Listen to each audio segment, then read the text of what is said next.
Alright, so scene 3, thunder, enter the 3 witches. First witch, where hast thou been, sister? So she's just asking, where have you been, sister?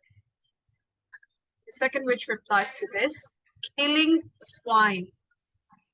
Swine is a word for pigs, right? So she said killing pigs. The third witch says, sister, where thou? So she says, sister, where were you? And then the first witch replies, a sailor's wife had chestnuts in her lap and munched and munched and munched. Give me, quoth I. Around thee, witch, the rump-fed Runian cries. Her husband's to Aleppo gone, muster, O tiger, but in a sieve I'll thither sail, and like a rat without a tail, I'll do, and I'll do. Can you perhaps tell me what she means through this conversation? Miss, she saw a sailor's wife that had chestnuts and was eating the chestnut. And? And so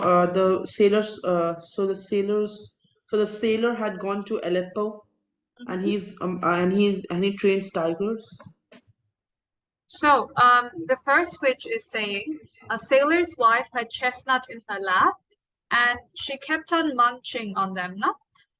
And she said to the wife, "Give me one." A reply to that was, "Get out of here. Aren't you a witch?" Her husband has gone to Aleppo as a captain of a sailing ship, and the name of the ship was called the Tiger. And then the witch goes on saying that she's going to sail there in a strainer and strain them like a rat without a tail. He'll do this to the wife, to the sailor, and then the second witch continues with, "I'll give thee a wind," which means I'll make a wind for you to sail there. Which literally means I'll help you to go there. Okay? And then as a reply to that, the first witch says, "How kind, that's very kind." And then the third witch, sorry, it says, "And I another." And I another means, and I'll give you another wind. They're talking about a wind, they'll blow a wind for her so that she can travel to where the sailor is. Can you read from this paragraph here, please? I myself have all the other, and the very ports they blow, all the quarters that they know, I'd shipment's card. Okay, I'd the I'll stop shipment's you there card. if you allow me to. What do you understand by that? I myself have all the other. So the first wish is like, I have all the wind. Yeah, so she says, "I'm already the master of all other winds," right? Yes, yes. And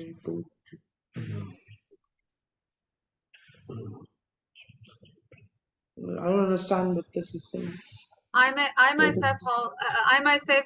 myself have all the other, and the very ports they blow, all the quarters that they know, at shipman's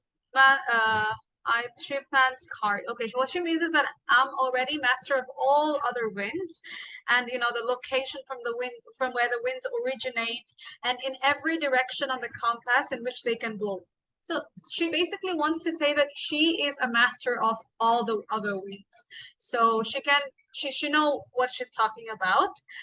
She continues with, "I'll drain him dry as hay," which means I'll drain him until he's dry as hay.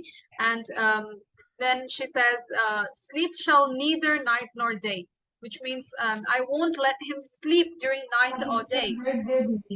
And then there's this line where it says, where she says, "Weary 7 nights, 9 times 9, shall he dwindle, peak and pine." What do you understand by that? Sleep shall neither night or day hang upon his penthouse lid. Shall neither night. So he's not gonna sleep night or day and hung upon his penthouse lid.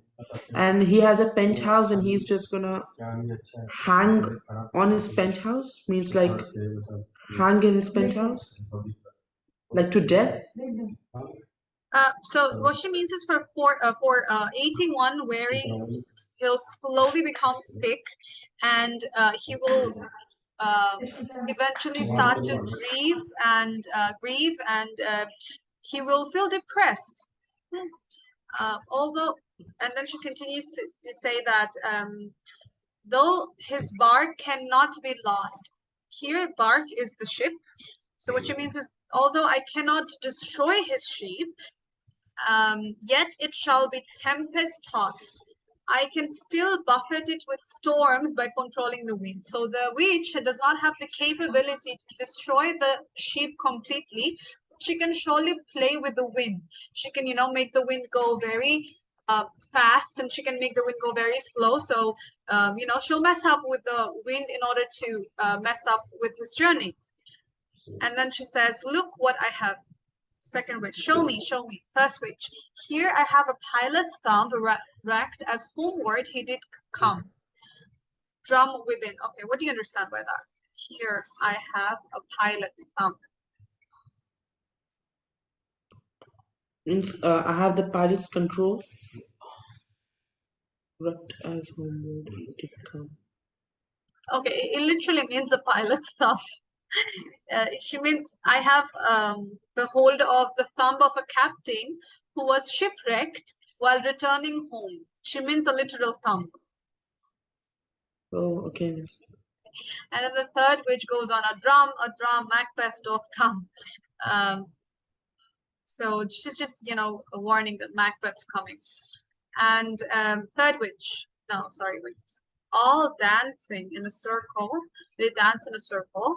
The weird sisters, hand in hand, posters of the sea and land, thus do go out about, thrice to thine and thrice to mine, and thrice again to make up nine. Peace, the charms wound up. Okay, what do you understand by that? That's a lot of rhyming, by the way. So means all the three witches have come to welcome Macbeth. Yeah, so the witches, they're dancing. Weird sisters, they place their hands in each other's hand, and they the wait just a second. You know this part where it says posters of the sea and land thus do go out about thrice to thine and thrice to mine. So the sentence posters of sea and land means swift travelers over the sea and land.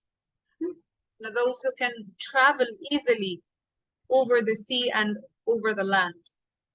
And then the next line where it says, thus do go about, thrice to thine and thrice to mine. It means 3 times your way, then 3 times mine, and 3 times again. And all the 3 times they add up to 9. And finally, they say peace. By peace, they mean quiet, to keep quiet. The charms wound up, which means the spell is ready. And then Macbeth and Banquo, they enter.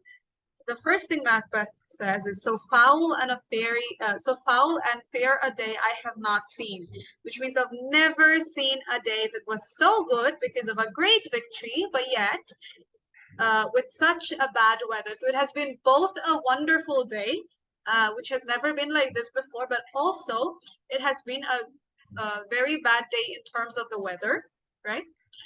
And then Banco, a reply to that, says, can you please read for me from here? How far isn't called to force?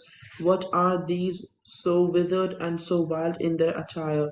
that look not like the inhabitants of the earth, and yet aren't live you are, or are you aught that man may question? You seem to understand me by each at once, her chappy finger laying upon her skinny lips. You should be woman, and yet your beards forbid me to intercept that you are so.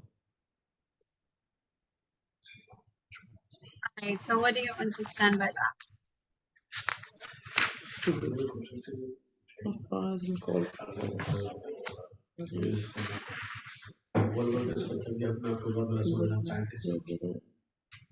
It's too big. It's so violent that I like the inhabitants of the earth. No. Yeah.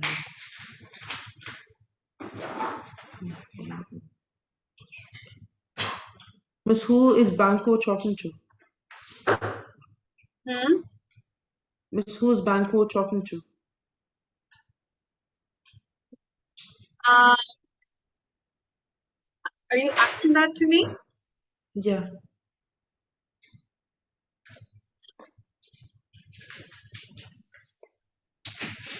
In this part, it says, wait.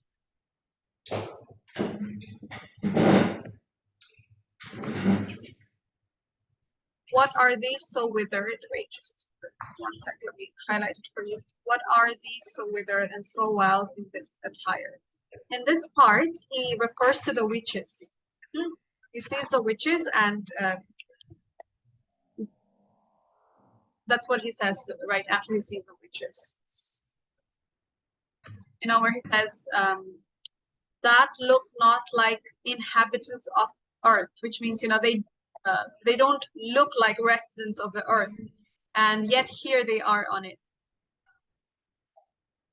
With a line where he says, what are these so withered and so wild in their attire? He says, you know, what are these creatures? They're so wrinkled and wildly dressed. What he wants to say is that they're so different from normal human beings, that they're not like us. So they don't look like us, but still they are on earth. Referring to the witches here. Okay, Miss. He's not talking to the witches, but is referring to the witches. And what do you think about this line? So, so he's saying that the witches are women, but they have beards, so he can't Yeah, interpret right. that. So he says, you look like women, but your beards won't let me believe that you actually are. Yes, Miss. All right, great.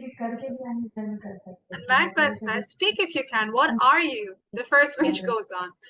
All hail, Macbeth, hail to thee, Thane of Glamis. Second witch, all hail, Macbeth, hail to thee, Thane of Cawdor. Third witch, all hail, Macbeth, that shall be king hereafter. Banquo, good sir, why do you start and seem to fear things that do sound so fair? The name of truth, are you fantastical, or that indeed which outwardly you show? My noble partner, you greet with present grace and great prediction of noble having and of royal hope, that he seemed rapt withal. To me you speak not. If you can look into the seeds of time and say which grain will grow and which will not, speak then to me, who neither beg nor fear your favors nor hate. So in this part, Banco says, good sir, why do you start and seem to fear things that do sound so fear? He says this to the witches, that with the name of truth, you know, like the line here, with the name of truth, are you fantastical, or that indeed which outwardly you show? So he says to the witches, in the name of truth, or, you know, be truthful, are you some kind of illusion? So he's questioning the existence of the witches. Do you really exist, or are you simply a kind of illusion? What do you appear to be? And then he continues to say that you've greeted my noble friend by his current title. He's talking about Macbeth, the witches that greeted them with his current title, and he also predicted the future of what he might be in future. They also predicted what he might be in future, because they mention about the promise of being the king. That thou shall be the king hereafter. That's a future prediction. Uh, all of which has left him astonished. Yet you don't speak at all to me. So he's wondering that they're talking to Macbeth. They're giving him these titles. What the title that he already has. The Thane of Glamis, the Thane of Cawdor, and also they talk about what he shall be in some time. He shall be crowned as the king, but all this while, they haven't said a single word to Banquo, although Banquo approaches them first, right? And that's what he says. You should, the line here where he says, "To me you speak not, yet you don't speak to me at all." And if I read from here where he says, "If you can look into the seeds of time and say which grain will grow and which will not, speak, then to me who neither beg nor fear your favors nor your hate." So what he wants to try to say with these lines is that if you can look into the future and say what will happen in the future, then talk to me. I neither want your favors nor your hatred. I just want you to talk to me. That's it. Do you have questions here? No, miss. Oh, okay, great. Can you please continue reading from here? First witch hail, second witch hail, third witch hail. First witch lesser than Macbeth and greater. Second witch not so happy yet much happier. Third witch thou shalt get kings though thou be none. So all hail Macbeth and Banquo. First witch, Banquo and Macbeth all hail.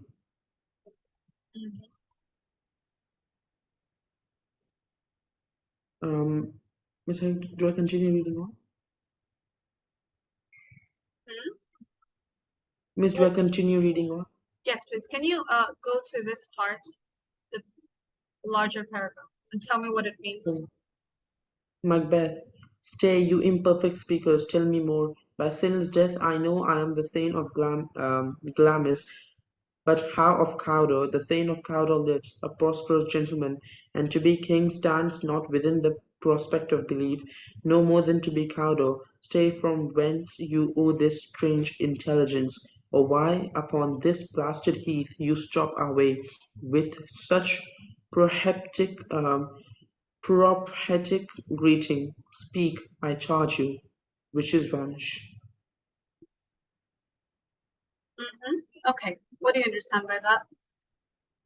He says that the witches are lying because he knows that he's a Thane of Glamis because the Thane of Glamis has already died, but the Thane of Cawdor is living and he's a very nice person and he's respected by the king, so he cannot be the Thane of Cawdor. And Yeah, so he says, "Wait, you have not told me everything." The first line where he says, "Stay, you imperfect speakers, tell me more." He asked them to, tell him more. So I know I am the Thane of Glamis because the title became mine when my father Sinel died. But how can I be the Thane of Cawdor? The Thane of Cawdor is alive and he is a rich, strong man too. So he was thinking about the interpretations made by the witches. He said that I am aware that I'm the Thane of Glamis because I took after my father. But what about being the Thane of Cawdor? How can I be the Thane of Cawdor? He's alive and he is a very strong man too. And then he continues to say that, and for me to become a king is beyond belief, just as it's crazy for me to be the Thane of Cawdor. He's like, I cannot believe that I'll be the Thane of Cawdor, or however you pronounce that, let alone being the king. He couldn't believe what the witches told him. Tell me more where you got this, surprising, unnatural information. It didn't make any sense to him. And the last line where it says, You owe this strained intelligence, or why upon this blasted health you stop our way with such prophetic greetings? Speak, I charge you. He says, and why did you come to us on this bleak and empty field with such a prophecy? He says prophecy because they're predicting the future, and that's what prophecy is, you know. When wise people, they try to predict your future, we'd call that a prophecy. I command you to speak, where he says, speak, I charge you. Any Yes, questions? no, miss. All right. Can you read from here, please? Banquo. The earth hath bubbles as the water has, and these are of him. Whither and are they vanished? Macbeth into the air, and what seemed corporal melted as breath into the wind. Would they had stayed. Banquo. Were such things here as we do speak about, or have we eaten on the insane root that takes the reason prisoner? Macbeth. Your children shall be kings. Banquo. You shall be king. Macbeth, and Thane of Cawdor too, went it not so? Banquo, to the self-same tune and words, who's here? Enter Ross and Angus. Should I continue reading on?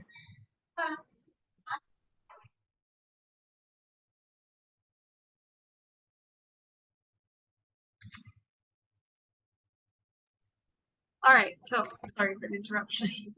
So Banco says, the earth hath bubbles as the water has, and these are of them. Whither are they vanished? So he says the earth has bubbles, just like as water does.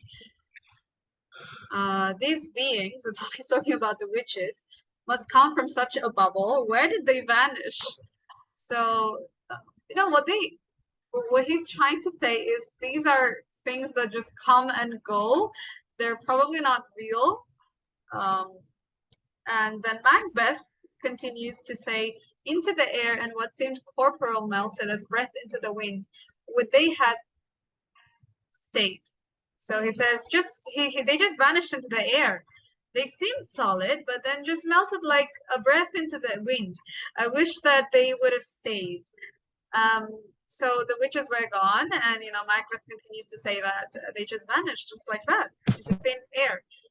And then Banquo says, "Were such things here as we do speak about, or have we eaten on the insane root that takes the reason prisoner?" So he says, "Were these creatures that we're discussing even here?" He's just questioning their existence. Are they even real, or we just zoned out and we're just hallucinating things? Macbeth says, "Your children shall be kings. Your children will be kings." And then Banquo says, "And Thane of Cawdor too, went it not so?" Uh, um, no, wait, I missed a line, I think. Banquo says, "You shall be king. You will be the king." Macbeth goes on to say, "And Thane of Cawdor too, went it not so?" And Thane of Cawdor too, isn't that what they said? Banquo, to thou self same tune and words, who's here? Those were their exact word, who's coming here? So probably they saw someone approaching them, and that is Ross and Angus. I don't know how to pronounce those names. Okay, it's probably Angus, whatever it is. You can start reading from here. Ross, the king hath happily received Macbeth the news of thy success, and when he reads thy personal venture in the rebels' fight, his wonders and his praises do contend which should be thine or his, silenced with that, in viewing o'er the rest o' the selfsame day, he finds thee in the sound Norwegian ranks, nothing afeard of what thyself didst make. Strange images of death, as thick as hail, come post with post, and every once did bear thy praises in his kingdom's great defence, and poured him down before him. What do you understand by that? The king has. So the king has received the news of the battle, that which Macbeth won, Mm-hmm. And and then rebels fight It's with okay, guns take your against the time, read it several times because Shakespearean language can be really difficult. yes. The news of that started personal venture in the rebels fight. In his praises to content ship time.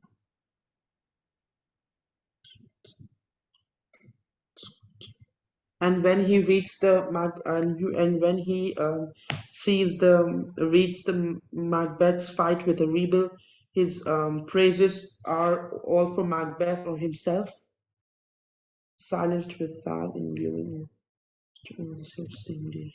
Yeah, so Ross is saying Macbeth, the king, was happy to learn of your success.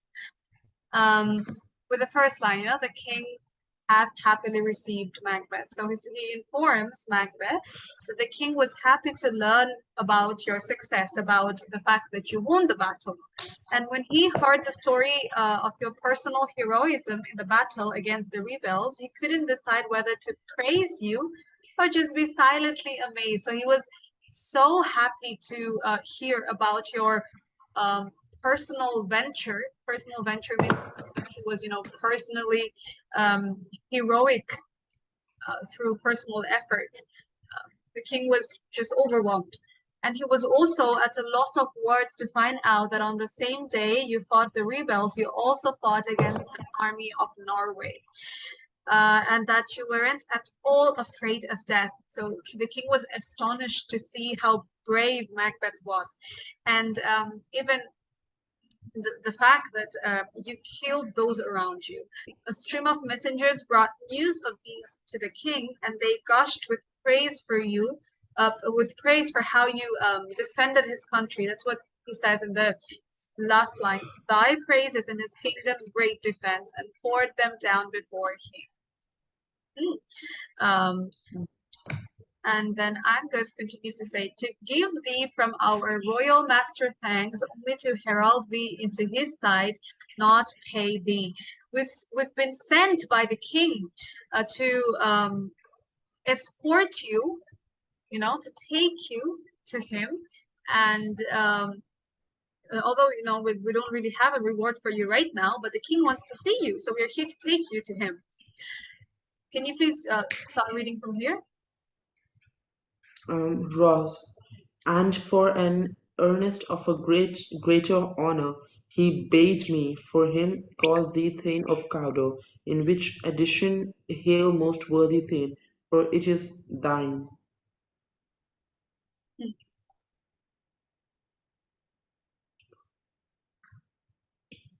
Hmm. Miss, do I read? Continue. Tell me what he means by that first. And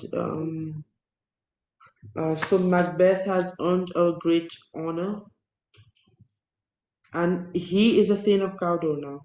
Okay, so and for an earnest of a greater honor, he bade me from him call thee Thane of Cawdor, but to give you a hint of honors coming your way, the king told me to call you the Thane of Cawdor. So can you see the prophecies of the witches being Yes, miss. becoming true? Because before they left, he told him that you shall be the Thane of Cawdor. So Ross says that to give you hint of honors, to give you a clue of what's coming, what rewards you might get, he told me to call you the Thane of Cawdor. So that clearly suggests that the king will probably make him the Thane of Cawdor, right?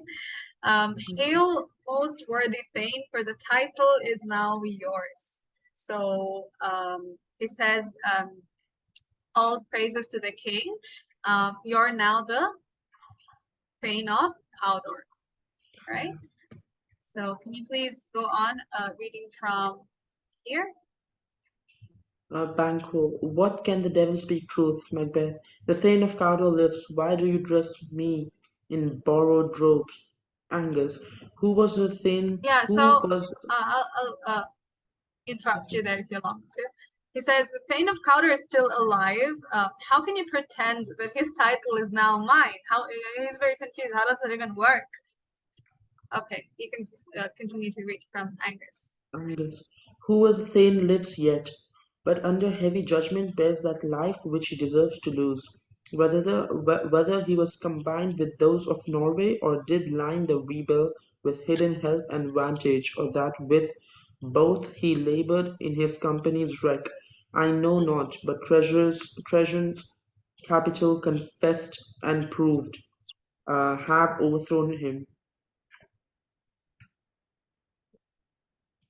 Mm-hmm. Macbeth, aside, Glamis and Thane of Cawdor, the greatest is behind, to Ross and Angus. Thanks for your pains. To Banquo, do you not hope your children shall be kings? When those that gave the Thane of Cawdor to me promised no less to them. Banquo, that trusted home might yet enkindle you unto the crown. Besides the Thane of Cawdor, but 'tis strange, and oftentimes to win us to our harm. The instruments of darkness tells us truths, win us with honest trifles to betrays in deepest consequences. Cousins, a word, I pray you. Would you continue? Mr. Continue reading on. What did you understand by that? So, so Macbeth tells to Banquo that, do you want your children to be kings? And he's a Thane of Cawdor now because of the prophecies of the witch. So he wants Banquo to believe the prophecies of the witch. Mm-hmm. So Banquo says that, but those prophecies can be proved wrong. So, and oftentimes we are harm the instruments. All right. So here, just a second.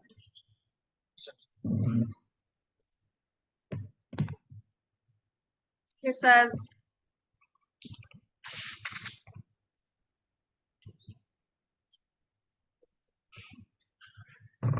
but under heavy judgment bears that life which deserves to lose.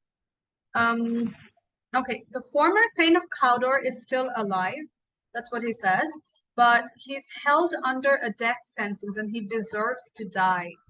That's what Angus replies to Macbeth. Macbeth, he asks, how is that even possible for me to be the Thane of Cawdor when he's still alive? So Angus, he explains that, although he is alive, but he has been sentenced to death because of his actions.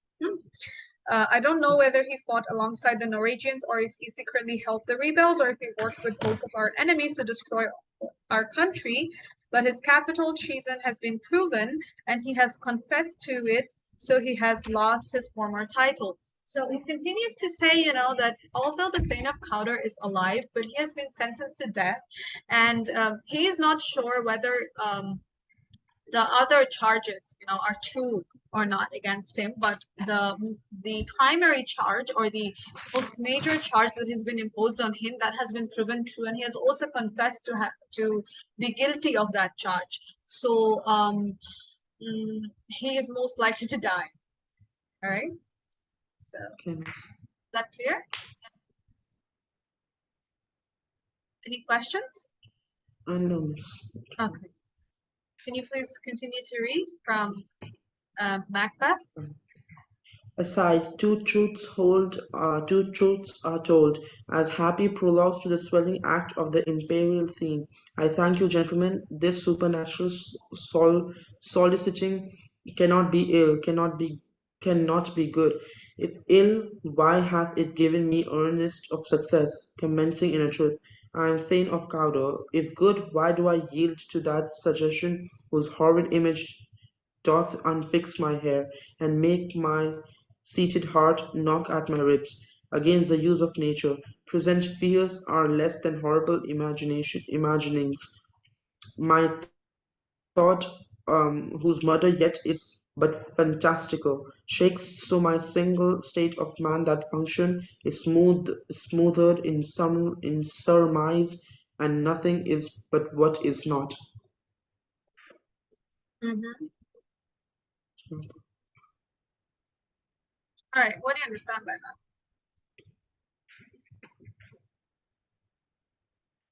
that? Um, Means it says prologue, so it's foreshadowing. Sorry, argument. Thank you, gentlemen. So Macbeth is thanking Angus and Ross. So he says that the prophecy cannot be good or bad. If it's bad, then why the success is Macbeth's and he's the Thane of Cawdor? And if So, it's good, like, yeah, just uh, continue. and if it's good, then why is his heart unstable? So, Macbeth is telling to himself, Glamis and the Thane of Cawdor, um, with the biggest part of the prophecy yet to come. He's talking about him being crowned the king. So to Ross and Angus, he thanks them for the efforts of for their efforts, for the efforts they had to put in, reaching out to him, for bringing the news to him. And he says to Banquo, "Are you standing to believe your children might be king, since the witches who said I would be Thane of Cawdor promised they would be? Banquo, that trusted home might yet enkindle you unto the crown." He says, if you trust them, then it seems you might eventually become a king, not just the Thane of Cawdor. But all this is strange to me.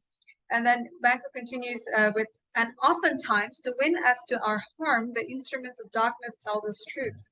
Often, to lead us to harm, the agents of darkness will first tell us some bit of truth. So he's still very confused whether the witches are, the prophecy that were given by the witches are true or not. And then he says, win us with honest trifles to betray in deepest consequences. They win us over by telling us little truths, which are unimportant mostly, and they eventually betray us with greater and terrible consequences. So he's still not trusting the witches, although Angus and